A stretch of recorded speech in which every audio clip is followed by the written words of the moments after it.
আবার এলো মাহে রমজান। শেষ রাতের এই সুর শত বছর আগের। বর্তমান সময়ে এটা অনেকের কাছে অপরিচিত লাগতে পারে, কারণ সেহরি খেতে ডেকে তোলার এই রীতি জৌলুস হারিয়েছে অনেক আগেই। তবে এই ঐতিহ্য ধরে রাখতে ঢাকায় এখনো কিছু মানুষ এই কাজটি করে যাচ্ছেন।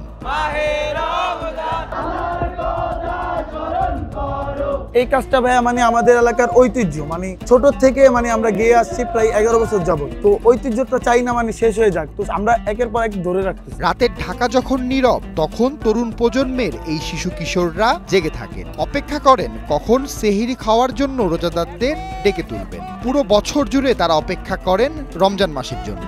রমজান আসলেই পুরো মাস জুড়ে শেষ রাতে রোজাদারদের সেহরি করতে ডেকে তোলেন তারা। প্রায় 11 বছর ধরে এই কাজ করে আসছেন তারা। এটার জন্য আমরা অপেক্ষায় থাকি যে কখন ডাকবো। এটা আমাদের একটা অভ্যাস হয়ে গেছে, প্লাস এটা আমাদের একটা আবেগ যে আমরা কখন ডেকে ডেকে এলাকার মানুষকে তুলবো। এটার জন্য আমরা আলাদাভাবে বসে থাকি। আমরা দেখা যায় প্রায় 1টা বাজে বাসা থেকে বের হয়ে যাই। এটার জন্য 2টা ফায়দা হয়। আমরা এলাকা প্রথমে পাহারা দেই প্রায় 3টা পর্যন্ত। 3টা থেকে ইনশাল্লাহ আমরা ডাকা শুরু করি। আমাদের এই ইন্টেনশন থাকে না কখন ঘুমাবো, আমাদের টেনশন থাকে কখন আমরা মানুষকে ঘুম থেকে জাগিয়ে তুলবো এই গানের মাধ্যমে, গজলের মাধ্যমে। প্রথমে একটি নির্দিষ্ট স্থানে সকলে জড়ো হন, পরবর্তীতে গানের সুরে সুরে ঠিক রাত 3টায় নগরবাসীদের সেহরি করাতে ডেকে তোলেন তারা। কলাবাগানের বেশ কিছু অলিতে গলিতে স্কুল কলেজ পড়ুয়া শিশু কিশোর যুবক, যাদের 20 থেকে 25 জন পুরো রমজান মাস এই কাজ করেন। রমজান এলো রে, ওঠো মুমিন ঘরে ঘরে রোজা রাখো না রে।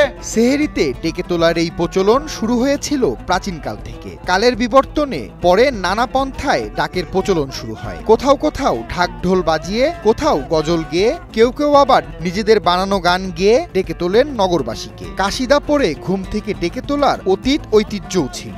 মাধ্যমে আছে যে রোজা রাখো, নামাজ পড়ো, ঠিক আছে, আল্লাহর কথা স্মরণ করো, মানে সবাই আমরা আল্লাহর দিকে ফিরে তাকাই। আল্লাহর উসিলায় আমরা এখানে আসছি, আমরা যেন আল্লাহর কাজে শুরু করি, নামাজ রোজা পড়ার জন্য মানুষদেরকে দাওয়াত দেই, এই আর কি। অনেকে আশা থাকে আমরা কখন আসবো, আমরা কখন ডাকবো, ঠিক আছে, আমাদের ডাকে ওনারা উঠে, বা মানে যে মসজিদের হুজুরও আমাদের ডাকে উঠে। এই কাজের জন্য তারা নেন না কোনো নির্দিষ্ট পারিশ্রমিক। রমজানের শেষের দিকে মহল্লাবাসী যে যা দেয় সেই অর্থ দিয়েই সকলে মিলে একদিন ইফতার করেন। কিছু অর্থ অসহায় মানুষদের মাঝে ভাগ করে নেন তারা। যে যা পারেন হেল্প করেন নিজের থেকে, নিজের ইচ্ছায়। জোর জবরদস্তি কোনো কিছু নেই যে আমাকে 200 টাকা দেন বা 50 টাকা দেন, এরকম ভাবে বলি না। বলি ভাই আপনি যা পারেন তাই আপনি হেল্প করেন, 10 টাকা পারলে 10 টাকাই দেন, এইভাবে বলি। তারাও দেয়, না করে না। অনেকে আছে 500 টাকা দেয়, 10 টাকা দেয়, 20 টাকা। আবার অনেকে বলে ভাই পরে আসেন, এখন নাই, এরকম ভাবে বলে। কালকে মেবি আমি গেছি, বলতেছে ভাই মাফ করেন। তারা পুরো বছর জুড়ে অপেক্ষা করেন পবিত্র মাহে রমজানের জন্য। পড়ালেখা থাকলেও সকল কিছুর মাঝেই তারা মধ্যরাতে বেরিয়ে পড়েন এই কাজে।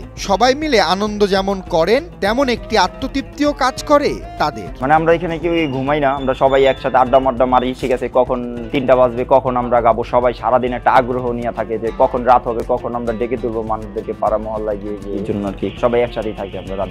অবশ্যই এটা আমরা খুব মিস করি যখন রমজান চলে যায়। আবার দেখা যায় যখন রমজানের 13 দিন 14 দিন আছে, তখন একটা আবেগ ঢুকে যায় যে 13-14 দিন পর থেকে ডাকাডাকি শুরু করবো। তখন দেখা যায় সবাই মিলেমিশে একটা মিটিং করি বা ইয়া করি যে আমরা এতদিন পর থেকে আবার ডাকবো। তখন মনের ভিতরে একটা আবেগ থাকে। আবার যখন এটা শেষ হয়ে যায় তখন দেখা যায় খুব কষ্ট লাগে যে এই জিনিসটাকে খুব মিস করতেছি। এই শিশু কিশোররা সেহরি খাওয়ার জন্য রোজাদারদের ডাকার এই পন্থাটি শিখেছেন এলাকার বড় ভাইদের থেকে। আগে এলাকার বড় ভাইরা এভাবেই সেহরি খাওয়ার জন্য রোজাদারদের ডাক দিতেন। এখন এই সকল শিশু কিশোররা এই কাজ করে থাকেন। ভবিষ্যতেও এই কাজটি ধরে রাখবেন বলে জানান তারা। সুপন শিকদার, নিউজ 24।